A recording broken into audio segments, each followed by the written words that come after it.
Everyone, welcome to Anubha study facts. आज हम बात करने वाले हैं guys child development and pedagogy में एक बहुत मोस्ट इंपॉर्टेंट टॉपिक है इंक्लूसिव एजुकेशन, जो आपके हर टीचिंग एग्जाम के पॉइंट ऑफ व्यू से इंपॉर्टेंट है, चाहे आपका CTET हो, चाहे MP टेट, चाहे UP टेट, इवन KVS और DSSS जैसे एग्जाम्स के लिए भी ये जो आज हम करने वाले हैं इंक्लूसिव एजुकेशन, ये बहुत ज्यादा इंपॉर्टेंट है। तो शुरू करते हैं गाइस। इंक्लूसिव एजुकेशन क्या है, इसके बारे में आज हम पूरा समझेंगे और एग्जाम के पॉइंट ऑफ व्यू से बहुत ज्यादा इंपॉर्टेंट है। और वीडियो पसंद आए तो लाइक करना और ज्यादा से ज्यादा शेयर करना जो लोग टीचिंग एग्जाम्स की तैयारी कर रहे हैं। तो इंक्लूसिव एजुकेशन मतलब होता है समावेशी शिक्षा।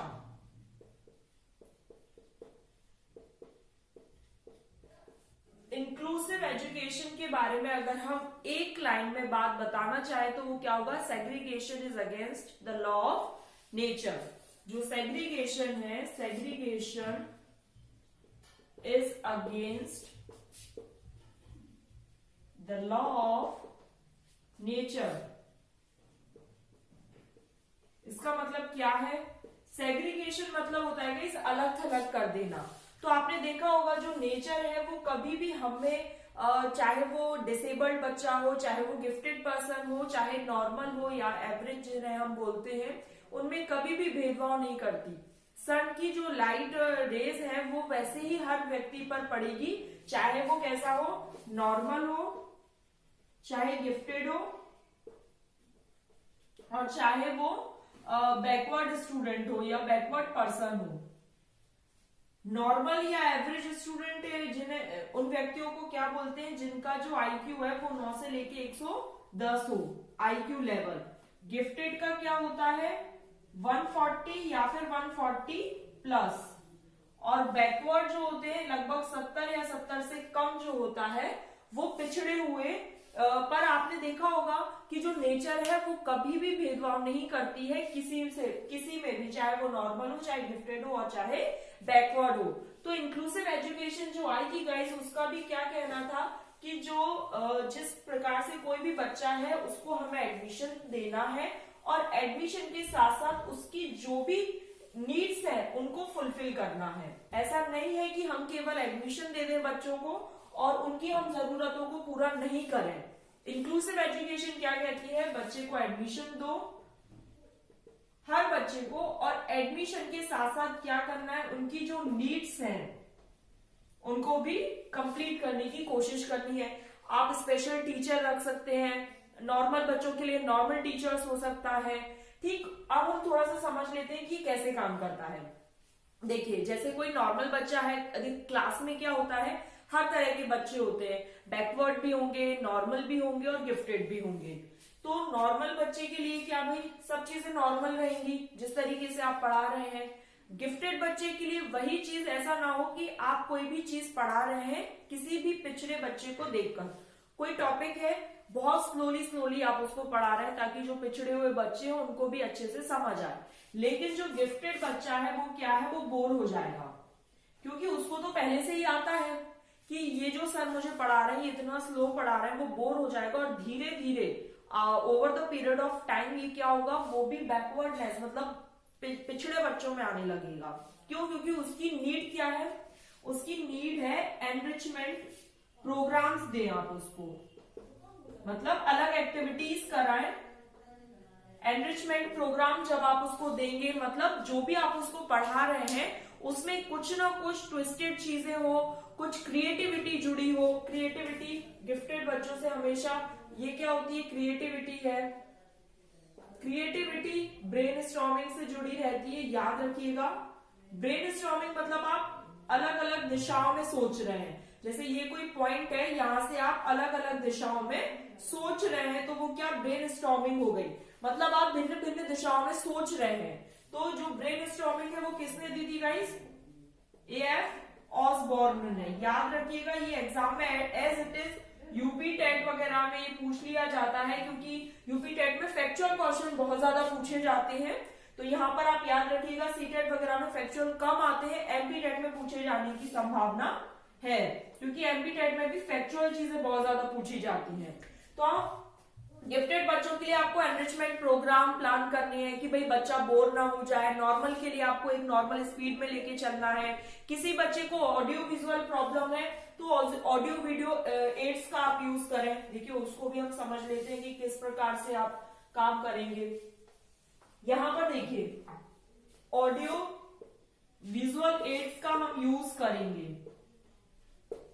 अब वो कैसे करना है, जैसे किसी को सुनने में प्रॉब्लम है, किसी को सुनने में प्रॉब्लम है गाइस, तो आप क्या करेंगे, प्रोजेक्टर्स पर चीजें दिखाएंगे। प्रोजेक्टर्स पर चीजें दिखाने से क्या होगा, एक तो उसमें सीखने की मतलब बच्चा सीख तो रहा है लेकिन उसको ऑडियो प्रॉब्लम है और आप बोल बोल कर ही चीजें बताए जा रहे हैं, कोई पिक्चर में ही नहीं दिखा रहे हैं, तो वो बच्चा बोर हो जाएगा और वो पढ़ना बिल्कुल धीरे धीरे डिग्रेस होती जाएगी उसकी जो प्रोग्रेस है। किसी को विजुअल प्रॉब्लम है, आप उसको डायग्राम के थ्रू सिखा रहे हैं, तो कैसे काम चलेगा, तो आपको हर बच्चे की जो नीड है उसके अकॉर्डिंग काम करना है। विजुअल बच्चा है, विजुअल इम्पेयर्ड है, तो उसको आपको क्या करना रहेगा, आप उसको ऑडियो वाली जो सीडी है उनका यूज कर सकते हैं, ब्रेल स्क्रिप्ट का यूज कर सकते हैं। इससे क्या होता है कि इनको प्रॉब्लम जहां पर भी आ रही होगी तो वो इसके अकॉर्डिंग थोड़ा सा ठीक कर सकते हो और उनको पढ़ने में भी इंटरेस्ट आने लगता है कि भाई उनकी जो प्रॉब्लम है उससे हटकर काम हो रहा है। अब किसी को सुनने में प्रॉब्लम है, आप केवल बोल बोलकर चीजें डिक्टेशन टाइप लिखवाते जा रहे हो तो कैसे उनको कुछ समझ आएगा।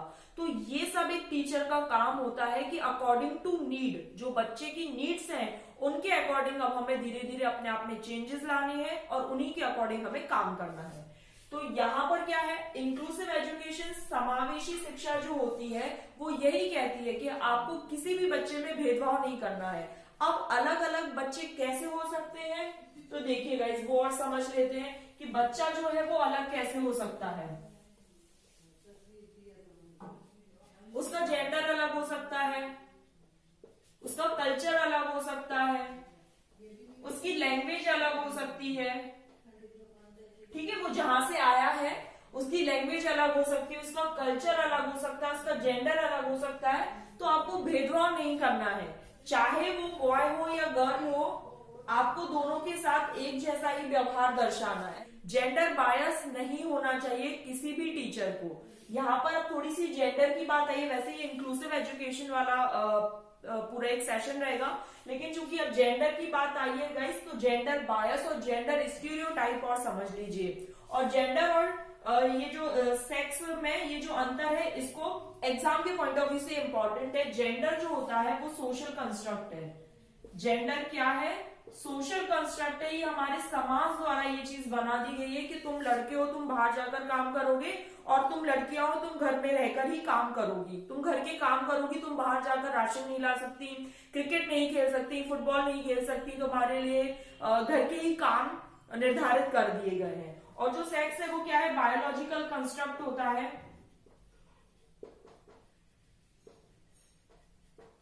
ये हमारी बायोलॉजी है, मतलब ये जैविक संरचना के थ्रू आता है। जैसे अगर XX क्रोमोसोम होगा तो वो गर्ल होगी और XY क्रोमोसोम होगा तो वो बॉय होगा। इस तरीके से ये बायोलॉजिकल कंस्ट्रक्ट होता है और ये सोसाइटी द्वारा बना दिया जाता है। अब हम थोड़ी सी बात कर लेते हैं जेंडर बायस और जेंडर स्टीरियोटाइप में, क्योंकि बहुत से लोगों को कंफ्यूजन होता है कि जेंडर बायस और जेंडर स्टीरियोटाइप में कोई अंतर है भी या नहीं है, दोनों एक जैसे ही तो नहीं है। तो अब हम इनको थोड़ा सा समझ लेते हैं। देखिए गाइस, जेंडर बायस क्या होता है, किसी भी एक जेंडर की तरफ जब झुकाव हो जाए, किसी भी एक जेंडर की तरफ झुकाव हो जाए, चाहे वो मेल हो चाहे फीमेल हो, जब भी एक जेंडर की तरफ झुकाव हो जाता है तो वो जेंडर बायस हो जाता है। ठीक, जैसे आपको हमेशा gender bias free language use करनी चाहिए, मतलब कैमरा मैन या कैमरा विमेन यूज ना करके कैमरा पर्सन यूज करना चाहिए। मतलब कहीं भी अब इसमें आप बता दीजिए पर्सन लिखा है तो क्या किसी भी एक लिंग की तरफ झुकाव है, नहीं है ना। तो हमें कैसी लैंग्वेज यूज करनी है, जहां पर जेंडर बायस फ्री लैंग्वेज हो, हमें ऐसी लैंग्वेज का यूज करना है। अब जेंडर स्टीरियोटाइप और समझ लेते हैं, वो और इंपॉर्टेंट है। क्योंकि बहुत से लोगों को कंफ्यूजन रहता है, और एक अगर एक क्वेश्चन में दोनों ऑप्शन दे दिए गए हो तब तो कंफ्यूजन और ज्यादा बढ़ जाता है। तो जेंडर स्टीरियोटाइप क्या है? ये रूढ़िबद्धता है। ये कैसी है? रूढ़िबद्धता है। मतलब जो लोगों द्वारा रीति रिवाज बहुत सालों से चलते आ रहे हैं, उन्हीं का पालन अगर करते रहा तो हमारा जो देश है वो कैसे आगे विकसित हो पाएगा। गांव में सोच होती है जैसे भाई लड़कियां स्कूल पढ़ने नहीं जाएंगी, उनका स्कूल क्यों छुड़वा दिया जाता है, ये भी एग्जाम में पूछा गया है। सीटेट में आप देखिएगा कि जो गर्ल्स हैं उनके जो स्कूल छोड़ने वाली जो रेट है वो ज्यादा क्यों है? क्योंकि उनके जो छोटे भाई बहन होते हैं उन लड़कियों के, उनसे ये कह दिया जाता है कि आप अपने छोटे भाई बहन का ध्यान रखेंगी, अगर आप स्कूल चली जाएंगी और पिताजी बाहर काम करने गए हैं, माँ घर का काम कर रही है, तो उन छोटे भाई बहन को कौन संभालेगा। तो वो जो लड़कियां जो अपना स्कूल छोड़ रही हैं वो किस लिए छोड़ रही है? ये रूढ़िबद्धता के कारण, क्योंकि वो रूढ़िबद्धता चली आ रही है कि जो गर्ल्स है भाई वो अपने छोटे भाई बहन का ध्यान रखेंगी, वो घर का ही काम करेंगी, वो कहीं से बाहर से राशन नहीं ला सकती, क्रिकेट नहीं खेल सकती, फुटबॉल उनके लिए बना नहीं है। ऐसी तमाम चीजें हैं जो ये सोशलाइजेशन में भी बहुत इंपॉर्टेंट पॉइंट आता है, वहां पर भी मैंने थोड़ा सा डिस्कस किया है। आज ये यहाँ पर ये जेंडर वाली बात आ गई, इसलिए मुझे लगा ये समझा देना सही रहेगा। बायस जब होता है जब किसी भी एक लिंग की तरफ झुकाव हो जाए, जरूरी नहीं है कि मेल की तरफ ही हो, कभी कभी फीमेल की तरफ भी झुकाव कर उनको केवल आगे बढ़ाया जाए, तो वो भी जेंडर बायस है। और जेंडर स्टीरियोटाइप क्या है? रूढ़िबद्धता, जो बहुत सालों से जो कुरीतियां समाज में चली आ रही हैं वो। तो आई होप गाइस यहां तक आप लोग समझ गए होंगे। अब हम वापस अपने इंक्लूसिव एजुकेशन की तरफ आ जाते हैं। तो इंक्लूसिव एजुकेशन में गाइस इतना समझना है। अब इंक्लूसिव एजुकेशन में हम क्या यूज कर सकते हैं? चाइल्ड सेंटर्ड एजुकेशन यूज कर सकते हैं। चाइल्ड सेंटर्ड एजुकेशन, इसमें क्या होता है? देखिए इसके नाम से चाइल्ड सेंटर, मतलब जो बच्चा है वो सेंटर में है, जो बच्चा है वो कहाँ है? सेंटर में है। मतलब जो पूरा सिस्टम है, सिस्टम मतलब जो स्कूल है, जो प्रिंसिपल है, टीचर्स है, वो बच्चे की नीड के अकॉर्डिंग काम करेंगे, बच्चा नहीं बदलेगा। ये भी पूछा गया था सीटेट में, याद रखिएगा, यहां से बहुत क्वेश्चन पूछे जाते हैं। 5 नंबर का इंक्लूसिव एजुकेशन आता है गाइस, याद रखिएगा, सीटेट में अलग से आपको सिलेबस में गिवन रहेगा। तो इंक्लूसिव एजुकेशन 5 नंबर, मतलब ये कहीं नहीं गया। आज आप सेशन बहुत ध्यान से सुनिएगा, ठीक। चाइल्ड क्या होता है? वो सेंटर में होता है, उसके अकॉर्डिंग अब हमें काम करना है। तो चाइल्ड को चेंज नहीं किया जाएगा, सिस्टम को चेंज किया जाएगा टू फिट द चाइल्ड। बच्चे की नीड के अकॉर्डिंग हमें सिस्टम चेंज करना है। गिफ्टेड बच्चा है, एनरिचमेंट प्रोग्राम लाएं भाई, ताकि वो बोर ना हो। अगर कोई बैकवर्ड बच्चा है, पिछड़ा हुआ बच्चा है, तो थोड़ी सी अपनी जो समझाने की जो प्रक्रिया है उसको थोड़ा सा स्लो रख सकते हैं। जो नॉर्मल है वो तो भाई समझ ही जाएंगे। तो हमें हर चीज में हर एक बच्चे की नीड के अकॉर्डिंग काम करना रहेगा। चाइल्ड सेंटर्ड एजुकेशन यही कहती है कि जो बच्चा है उसकी जो आवश्यकता है पहले हम उनको समझें, एनालिसिस करें, और उसके अकॉर्डिंग हम अपने जो सिस्टम में है वो चेंज ला सकते हैं। इसी के अकॉर्डिंग आपने एक देखा होगा, एक बाला आकर के आता है, सीटेट में पूछा गया है कि बाला का फुल फॉर्म क्या है?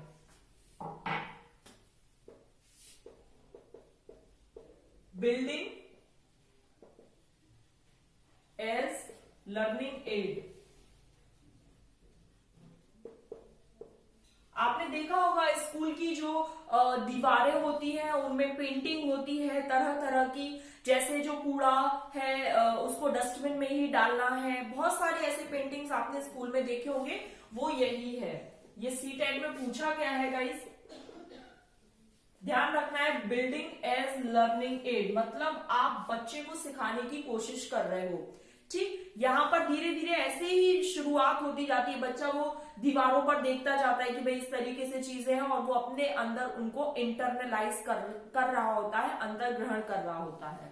यहाँ पर समझ आ गया। एक स्कूल में ये ध्यान रखना चाहिए, जैसे फिजिकल प्रॉब्लम वाले जो बच्चे होते हैं, जिनको वैसाखी की जरूरत होती है, जो दिव्यांग बच्चे होते हैं, आजकल विकलांग की जगह दिव्यांग यूज किया जा रहा है वर्ड, क्योंकि उनको डीमोटिवेट नहीं करना है। जिनको प्रॉब्लम है चाहे वो फिजिकली प्रॉब्लम हो या किसी भी तरह की प्रॉब्लम हो, उनको डीमोटिवेट ना करके उनको मोटिवेशन के लिए एक अलग वर्ड यूज किया गया है कि अब हम उन्हें विकलांग नहीं, उनको दिव्यांग वर्ड करके हम उनको बोलेंगे। ऐसा नहीं है कि वो डिसेबल्ड है इसका मतलब वो कुछ नहीं कर सकते, वो बहुत कुछ कर सकते हैं। और उनको आगे मोटिवेशन देने के लिए स्कूल की तरफ से भी बहुत सारे प्रावधान होने चाहिए। जैसे स्टेयर्स लगी होती है स्कूल में, तो अब रैंप भी होनी चाहिए। वो आपने देखा होगा वो स्लोप वाला होता है, ताकि जो व्हील चेयर वाला बच्चा है वो भी इजीली चल जाए। भाई जो सीढ़ी से है, वो सीढ़ी पर तो चढ़कर हर बच्चा इजीली जा सकता है जो नॉर्मल है, जिसको कोई प्रॉब्लम नहीं है। लेकिन ऐसे ऐसे प्रावधान स्कूल वालों को करने हैं अब, और स्कूल में होने भी चाहिए कि जहां पर किसी को प्रॉब्लम है तो वो अपने आप को विकलांग और दिव्यांग महसूस ना करे कि मैं तो ये चढ़ ही नहीं सकता, मैं तो ये कर ही नहीं सकता। जैसे एक क्वेश्चन आया था, वो भी ध्यान रखिएगा कि बहुत सारे बच्चे खेल रहे हैं प्लेग्राउंड में, जैसे प्लेग्राउंड में, तो अब आपको क्या करना है, एक शिक्षिका के रूप में आप क्या कर सकती हैं। तो आप ये कहेंगे कि तुम दिव्यांग हो या तुम विकलांग हो, तुमसे नहीं होगा, तुम यहीं बैठे रहो, या फिर आप इस तरीके का कोई खेल अरेंज करेंगी ताकि वो बच्चा भी खेल सके, और सारे बच्चों को ये सिखाएंगी कि आप भी उस बच्चे के साथ जो कि जिसको प्रॉब्लम है, फिजिकली प्रॉब्लम है, उसके साथ आप भी कोऑर्डिनेट करें, कोऑपरेट करें।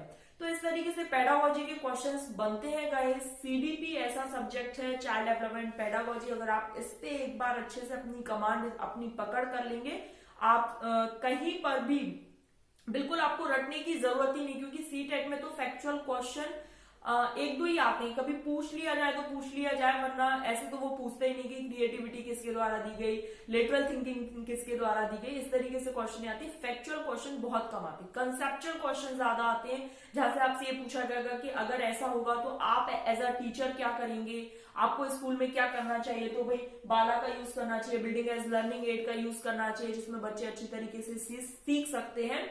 तो गाइस इंक्लूसिव एजुकेशन इसलिए इंटीग्रेटेड एजुकेशन के बाद आई। अब इंटीग्रेटेड एजुकेशन क्या है और इंटीग्रेटेड एजुकेशन में क्या कमी रही कि इंक्लूसिव एजुकेशन को बनाना पड़ा। तो इंटीग्रेटेड एजुकेशन क्या है गाइस, सबसे पहले यही आई थी, इंटीग्रेटेड एजुकेशन ही आई थी सिस्टम में, उसके बाद इंक्लूसिव एजुकेशन को लाया गया। इंटीग्रेटेड एजुकेशन में क्या होता है गाइस, केवल एडमिशन दे देते हैं बच्चे को केवल एडमिशन दिया जाता है, उसके अलावा उनकी क्या नीड्स हैं, उनको क्या प्रॉब्लम है, कोई ध्यान नहीं दिया जाता। तो केवल आप एडमिशन दे दो सारे बच्चों को, चाहे वो विजुअली इंपेयर्ड हो, चाहे ऑडियो इंपेयर्ड हो, चाहे उनको फिजिकल प्रॉब्लम हो, कुछ भी प्रॉब्लम हो, कोई मतलब नहीं है, बस आपने एडमिशन दे दिया। ये इनका काम है इंटीग्रेटेड एजुकेशन का। इसी वजह से इंक्लूसिव एजुकेशन आई कि बच्चे को आप एडमिशन दें प्लस उनकी नीड के अकॉर्डिंग आपको काम करना है। तो ये बहुत ज्यादा इंपॉर्टेंट टॉपिक है गाइस, इन पर हम क्वेश्चन डिस्कस करेंगे। अभी मैंने आपको बहुत सारी चीजें बता दी कि क्वेश्चन किस तरीके से आते हैं, 2-3 क्वेश्चन मैंने यहाँ पर भी डिस्कस कर लिए हैं। वीडियो पसंद आए तो गाइस लाइक करना और ज्यादा से ज्यादा शेयर करना, क्योंकि सीटेट में 5 नंबर का टॉपिक रहता है। 5 नंबर बहुत होते हैं, क्योंकि एक एक नंबर से बहुत बार ऐसा होता है कि 150 में से जनरल को 90 चाहिए और 89 ही आए। तो 5 नंबर ऐसा नहीं है कि हाँ ठीक है यार इंक्लूसिव एजुकेशन हो गया। इसीलिए मैंने सीटेट से इतने दिन पहले आपको इंक्लूसिव एजुकेशन करा दिया, ताकि एक बार हम इसका रिविजन कर सके। ज्यादा से ज्यादा शेयर कीजिए अपने फैमिली मेंबर्स, फ्रेंड्स के साथ जो लोग टीचिंग एग्जाम्स की तैयारी कर रहे हैं, क्योंकि KVSD SSSB जैसे एग्जाम्स के लिए भी इम्पोर्टेंट है। चैनल पर पहली बार आए तो आप सब्सक्राइब कर सकते हैं इसी तरह की और वीडियोस देखने के लिए, और बेल आइकन प्रेस कर सकते हैं, और PDF के लिए जुड़ सकते हैं हमारे टेलीग्राम चैनल से। ये एक पब्लिक ग्रुप रहता है जहां पर मैं PDF शेयर करती हूँ, नोटिफिकेशन आपको यहाँ से मिल जाता है। हैंड रिटन नोट्स में यहाँ पर प्रोवाइड करने की कोशिश करती हूँ कि जितना हो सकता है आपको यहाँ से PDF मिलता रहे। Thanks for watching.